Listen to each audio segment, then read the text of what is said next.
L'astuce si concerne les filtres, comme on l'entend F-I-L-T-R-E-S. Donc, les filtres, pour ceux qui utilisent un peu Excel, savent de quoi nous parlons. Mais avec Arc, excusez, c'est pas pourquoi j'ai Arc 10 en tête, parce que je fais actuellement une formation, je présente une formation sur Arc 10 Pro. Donc, c'est ce qui fait que le thème revient fréquemment. Avec QGIS, les filtres sont d'une importance capitale dans la mesure où ils ont la particularité de rendre visible uniquement que les données sélectionnées. Donc, c'est un élément supplémentaire ou un élément qui va au-delà, un cran au-delà des sélections standards. On a vu les sélections multiples tout à l'heure, les sélections multicritères. On a seulement les données qui sont représentées en jaune pour dire qu'elles sont sélectionnées. Mais avec les filtres, les éléments sélectionnés seront uniquement ceux qui seront visibles. Donc, voyons un cas de filtre pour ne pas faire long. On va cliquer ici sur la donnée en question. Ensuite, je vais faire un clic droit et j'ai ici l'option filtrer. Si je clique sur filtrer, vous allez voir que la fenêtre de filtre est plus ou moins similaire à d'autres fenêtres que nous avons présentées, comme la fenêtre de sélection selon les critères qui a été présentée plus tôt. Donc, avec les filtres, c'est les mêmes options. On a d'abord les champs sur lesquels nous souhaitons travailler. Donc, on sélectionne d'abord le champ en question. Et ce champ, comme il comporte des données, donc ces données-là sont les enregistrements, seront ici présentés dans le champ des valeurs, c'est-à-dire dans la section des valeurs. Et les opérateurs standards sont là que nous pouvons utiliser, avec chacun sa fonction, chacun sa particularité. Et ici, c'est l'affichage, c'est plus ou moins l'écran de saisie. Donc, on prendra en compte, par exemple, un filtre. On va faire le cas avec, par exemple, on va faire le district ici. Donc, non, le district, pas le CL district, mais le district. Voilà. Donc, on va faire ici district égal à, on va faire échantillon pour avoir les éléments uniques. Donc, je vais faire district égal, on va choisir, par exemple, je vais aller un peu au centre de la Côte d'Ivoire.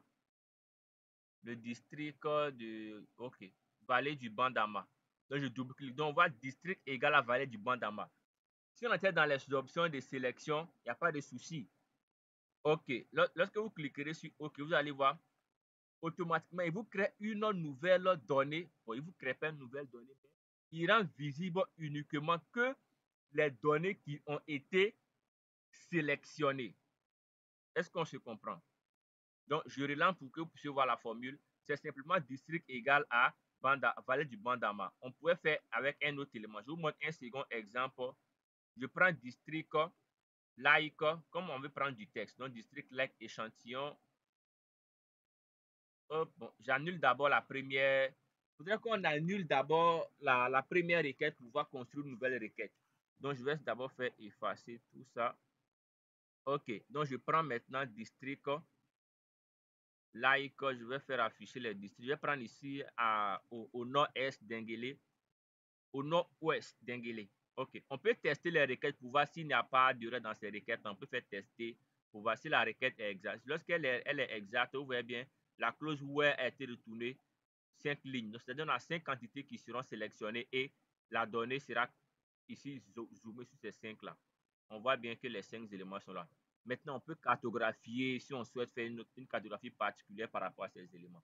Donc, c'est quand même très intéressant et on peut en faire, si on veut, des sélections multiples, hein, ça ne gêne pas. Donc, on a ici, par exemple, district like d'Enguélé. On peut faire Inde.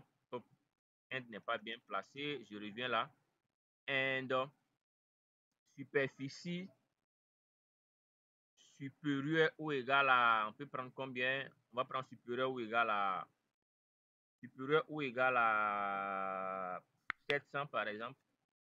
700, donc je vais tester pour voir. On me dit qu'il a 5 lignes, donc je vais peut-être augmenter la superficie à 1000 pour voir. Bon, 1000, on va aller à 1000 pour voir. 1000 km, on va tester.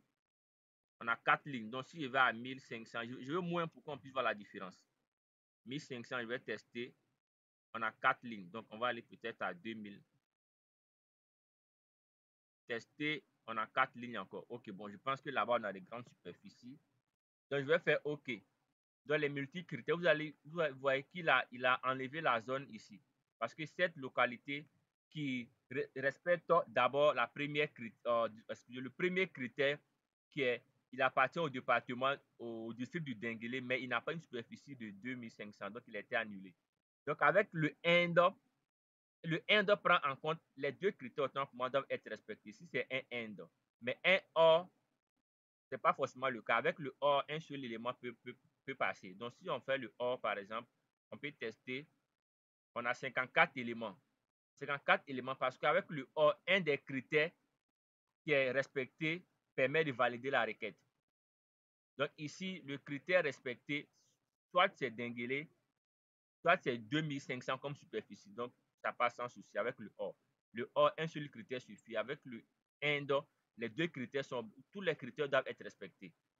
Est-ce qu'il y a une question par rapport au filtre avant qu'on y passe au champ calculé? Les champs calculés, je vais vous la montrer deux exemples. Un exemple qui va répondre à une question de monsieur. Il y a aussi les lapis.